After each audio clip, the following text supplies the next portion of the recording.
The Man Who Lost His Head. Story by Claire Hutchett Bishop. Pictures by Robert McCloskey. The Man Who Lost His Head. Once upon a time, there was a man who'd lost his head. He looked under his pillow, but it was not there. He got up quickly and looked under his bed. It might have rolled away, but it was not there. He looked behind the doors, and in the cupboard, and in the cat's basket, but it was not there. He even looked in the garbage can. It was not anywhere. He sat down and tried to remember. It was very hard once you've lost your head. Now his hands remembered something soft and silky. That was his pig. And his feet remembered a long, tiring walk. But that was on the way to a fair.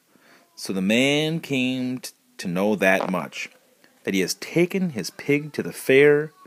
Therefore, the thing to do was to go back to the fair and look for his head there. Yes, that was the thing to do. Of course, he could not go out like a headless fellow. So he went into his vegetable garden. He picked a pumpkin and cut holes in it to make a face. Then he put it on, and his hat on top of it. The hat was very small for such a large pumpkin head, but it was hardly the time to be particular, so he went out. "Ah," said the village people, "how well you look! You must have had a splendid time at the fair yesterday. You are flourishing. We have not sold our pig yet. You are ahead." "I am ahead," said the man, distressed. "Ahead? Ahead? Did you say ahead? What's the matter with you? Did you not understand?" asked the village people. And they shrugged their shoulders and turned their backs and said to one another, "Poor man, he must have lost his head." "Ah," said the man to himself, "this pumpkin head is too conspicuous." And he went back home in a hurry. He rushed into his garden and he dug out a parsnip. He cut holes on it and made a face, and then he put it on, and his hat on top of it. The hat was very big for such a small parsnip head, but it was hardly the time to be particular, so he went out. "Ah," said the village people, "how pale you look, all worn out. You must have had a dreadful time at the fair yesterday. Still, you sold your pig, and that should be much less of a headache." "A headache?" the man distressed. "A headache? A headache? Did you say head? Ache? What's the matter with you? Did you not understand?" asked the village people. And they shrugged their shoulders and turned their backs and said to one another, "Poor man, he must have lost his head." "Ah," the man said to himself, "this parsnip head is too conspicuous." And he went back home in a hurry. He rushed to his woodshed and he took a log. He carved a wooden head and made a face. He sandpapered it and polished it, and then he put it on, and his hat on top of it. The hat fit perfectly. So he went out. "How do you do?" asked the village people, and that's all they said to him. So like his own head was the wooden head. So the man went on to the fair. And when he arrived there, he wondered, "Now let me see, where shall I look for my head? Surely the pig market was the place. It was on the other side of the fair, and the man had to go through the whole fairgrounds before getting to it. What a hustle and a bustle! What a chatter and a hubbub the place was! Everyone shouting his wares and calling from the booths. Crockery, lotteries, shooting galleries, bowling alleys, and the circus people parading in tights on platforms, the clowns turning somersaults, the wild beasts roaring, and the merry-go-rounds grinding their endless melodies. The man had not paid much attention to all this the day before, so intent he was on the selling of his pig. But now he was quite taken with the gaiety of the place. He went from one booth to the other, bowling, shooting clay pipes. He threw rings around crockery pieces, and was lucky enough to catch an elaborate shaving mug, which he took with him. He had a ride on a goat, on a very fast merry-go-round. He admired the juggler and the tightrope walker, and finally decided to go and visit the wild animals. There were lions, jaguars, leopards, and wolves, and at the end of the row, a beautiful royal tiger. He was stretched out, his left front paw carelessly dangling outside the cage. He looked at the people across the bars with a disdainful and bored expression. "Hey there!" called jovially the man who lost his head. "How are you, old Whiskers?" He leaned over and lightly struck the tiger's paw. Instantly, that paw was in the air, making for the man, who fell backwards just in time. The people around gasped. A guard rushed in, furious. "What are you thinking of?" he shrieked. "You silly fool, idiot, blockhead!" The man was crestfallen. "What are you trying to do?" went on the guard in a rage. "Have you lost your head?" "Yes," the man said sadly, "I have." But no one paid any attention to what he said, because when anyone tells you, "I've lost my head," they don't really believe it. Only everyone withdrew a little and let the man pass and go out all by himself. He felt very dejected, and he sat on a bench trying to recover. He might have been killed by that tiger. It was dreadful what can happen when anyone loses his head.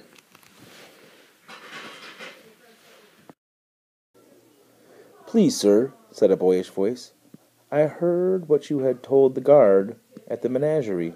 Is it true that you have lost your head?" A boy was standing in front of the man.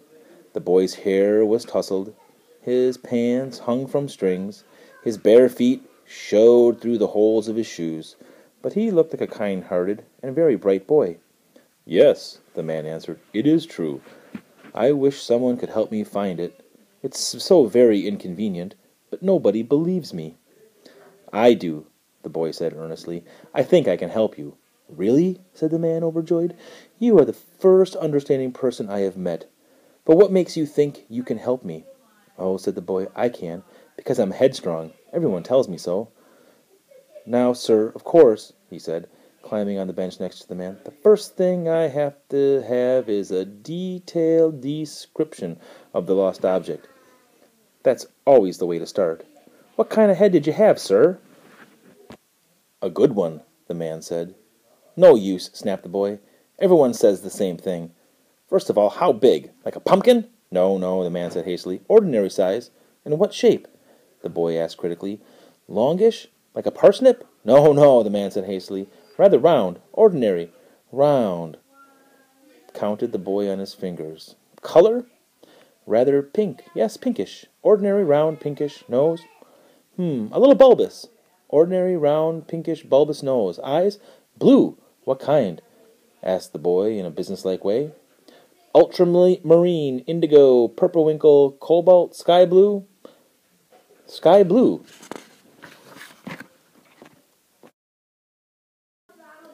"And were they hard or soft, shimmering like a friendly pool, or cold like steel?"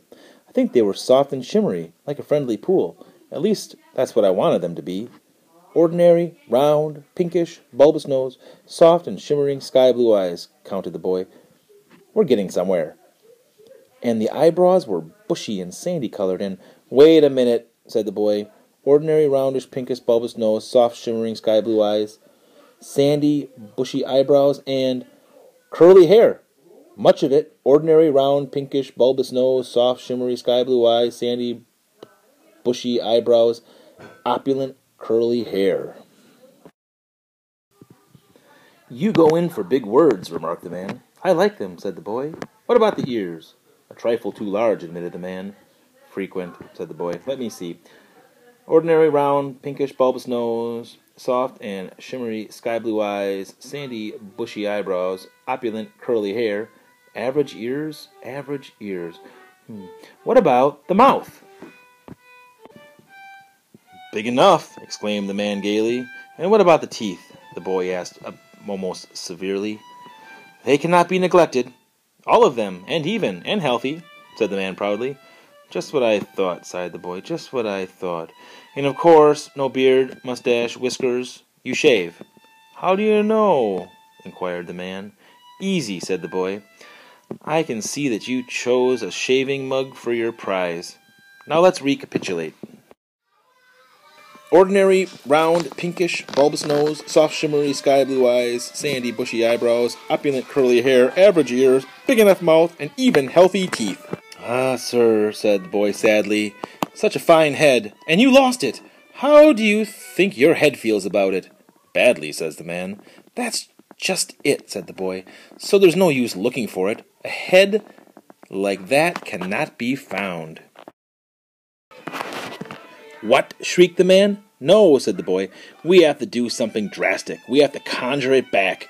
I know all about it. I saw a magician once. There was a rabbit hidden in the audience, and the magician conjured it back up into his hat. Only one has to say the right words and make the right gesture, and then it all happens. All right, said the man. I'm willing. Sir, said the boy, getting up and looking earnestly at the man, I think I know what kind of word and what kind of gesture I should use in this case. Only, you must understand, it is all for your good, and I would never do it if you had not lost your head. As a matter of fact, it's going to be a pretty hard one on me, too, he added reflectively. Whereupon he pulled pieces of rags out of his pocket and began rolling them around his right hand. He held them tight, making a big mitt for his right hand, and then he said, Ready, sir? Why, yes, said the man. What on earth are you going to do? Bully, bully, bully, bully, bully, bang! And the boy punched the wooden head as hard as he could. The man saw 1,000 stars, and he felt dizzy, and a sharp pain shot through his body. He opened his eyes. And he was in his own bed, and he had his even and healthy teeth, a big enough mouth, average ears, opulent curly hair, sandy bushy eyebrows, soft and shimmering sky blue eyes, bulbous nose, his own pinkish, round, ordinary head.